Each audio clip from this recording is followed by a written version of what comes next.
May I come in, sir? Come, Anil. Thank you. Good morning, sir. Good morning. Patty. Anil, just to clarify, this is not an interview or a personality test. My job is to help you understand if you have any queries, anything, and guide you as to how you should do in the next few days. When is your interview? Sir, 22nd November. Okay, so you have a week. Okay. So before I tell you what you should do, you ask me if you have any questions in your mind or any difficulties you perceive in the examination.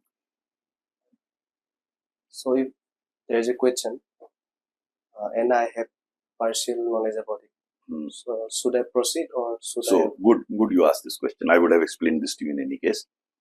See, no one is supposed to have full knowledge of everything. So while answering question, qualify that question with your limitation. You say, sir, my understanding of this issue is limited. So thereby you defined yourself. And don't worry if your information is limited, because you are not supposed to know everything about everything. That is one. Second, they have tested your knowledge already in your written exam. So they are not testing your knowledge.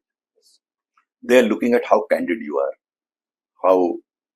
how clear you are in your thinking. And by saying that, it is admission of your ignorance. And that's a big thing. Not everyone does. So you start by saying, sir, I'm not fully conversant with the issue. They will still ask you, but you, whatever little that you know, you tell me, you tell them. Even if you know, then also you should say, sir, on the basis of the information at hand or what I've understood. Because again, your limitation. You cannot have the entire knowledge upfront about any issue. Yes. So you can admit that. If you know that the knowledge is limited with you, you say that limited. Even if you have the entire knowledge and you feel, you should start by saying, sir, on the basis of the information that I have. So all these two type of sentences will help you interact within a different manner altogether. They will understand that you appreciate your limitations. That's a very good quality in an individual. And never give finality to your opinions. That this is what it is. This is what should be.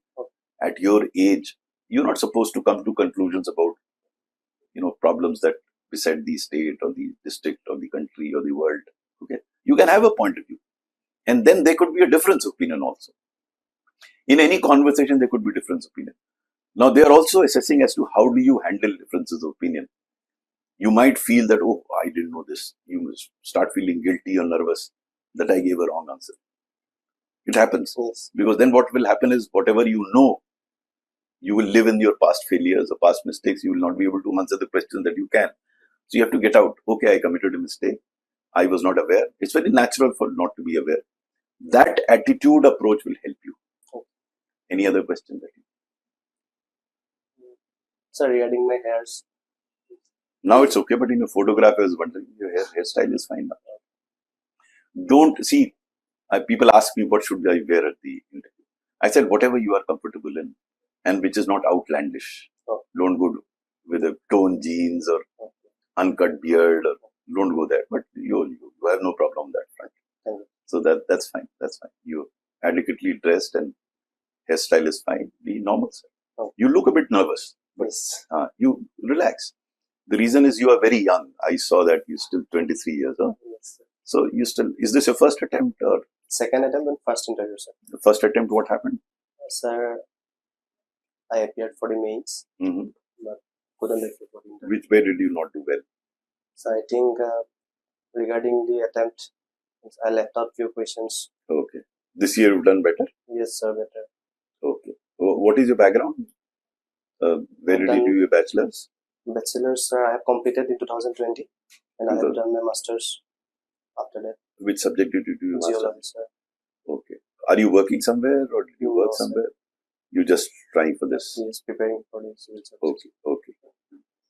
No, it's you see, what you should think, the way you should think is, there are people who are 30 plus who are still applying for this.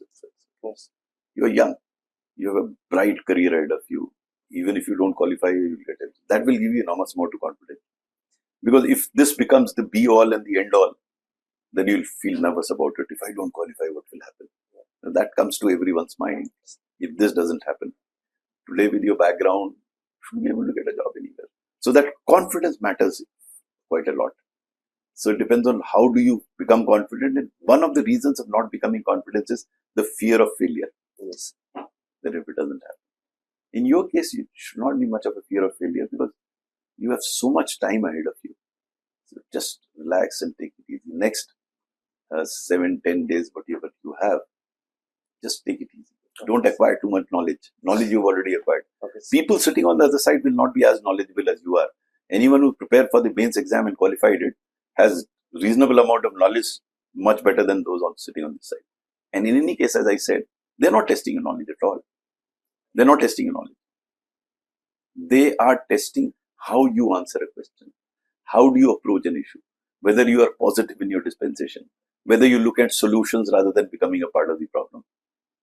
That's why it's called personality test, not an interview. They are assessing your personality rather than. So don't worry if you don't know an answer to a question. I have seen a lot of candidates becoming nervous because first they think they may not know. They may actually know, but they think they may not know. Second, they think that they may not have sufficient knowledge to answer that question without realizing, as I said, knowledge is not being tested here. So don't have to worry on the front of your ignorance. So ignorant, so be it. You should be able to convey what you know properly. If you know or are unable to communicate, that could be an issue. But if you don't know, so be it. That's the easiest thing, I don't know, sir. That's politely, sir, I don't know.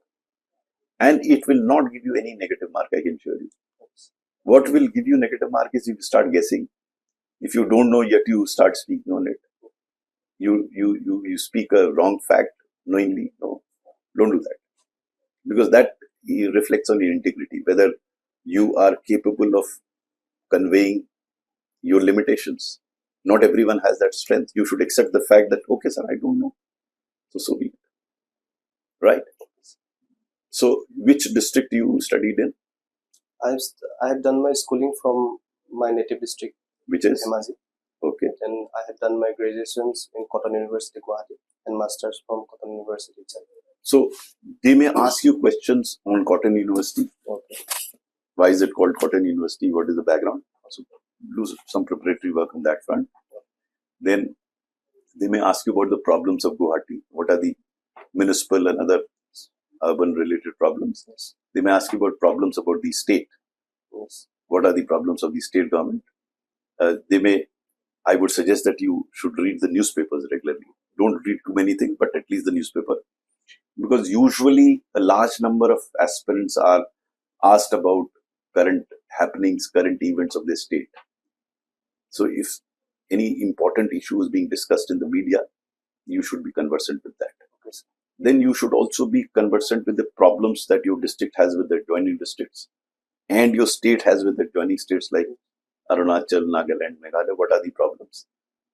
They may not ask you too much about international issues because you will not be tackling international issues. But there's no harm in being aware of it because they're also checking the awareness of the person who comes to them. So be conversant with what is happening. And the best way to do is, amongst people who are coming here, if you form a WhatsApp group of say 4 or 5 people who are appearing on the civil service exam and have a chat with them every day on some topic. Okay. Because another thing that you should do in next 10 days, speak as much as you can. Okay. With whoever you find. If you don't find anybody, stand in front of a mirror and speak. And as you speak, try and smile. Your eye contact is very good. You are looking at me. Normally, sometimes people look here and there. No, your eye contact is very good. Okay. But sometimes you look tense. So if you make a conscious effort to smile, then that will also not get conveyed that you are nervous. Okay. They would assume that anyone who's coming for the interview would be nervous. But if you can be normal and not nervous, that's a positive point. Okay. Being nervous is not a negative point because that's an assumption. But if you're smiling since you're competing with others and you appear confident, then that will be a positive mark on your part. Okay. So try and indulge in as much conversation with whoever you can, because speech should come naturally to you. Okay. It should not be forced conversation. Okay. And if you practice talking and if you talk a lot, then whatever your thoughts are in your mind will flow naturally out of your mouth. You get the point? Yes, sir. So try and talk and converse as much as possible with your friends, with your parents, with your siblings. But more importantly, if you can get into a WhatsApp group, people sitting here, just request them that I'm suggesting this to everyone. Get into 4 or 5 people WhatsApp group and have a video conversation with them regularly in the next weekdays for an hour, 2 hours on any topic of interest to you. But conversation. You should indulge in as much talking as you can. Yes. That's what you got to do. The rest, I think you should do well in your interview. You qualified so far. I'm surprised this year the candidates are much better than the candidates that I guided last year. All of them have a good chance, and so do you. So you take advantage of their positives. There was a lady who's from Miranda House. She's very articulate. She's able to express herself. So if you enter into a conversation with her, you'll learn a lot. She'll learn a lot from you. So it's mutual learning from each other. But that will happen through conversations. Don't keep quiet in the next 10 days. I mean, your written exam is over where you didn't have to speak, you had to write. Now your job is to speak as much as you can. So speak. Try and make an effort to speak as much as you can. If you don't find anybody, stand in front of a mirror and speak. Speech should come out naturally from your mind, right? I keep suggesting to everyone, and the same is to you, don't study too much, except the newspaper. Don't read books. Don't acquire knowledge. Don't.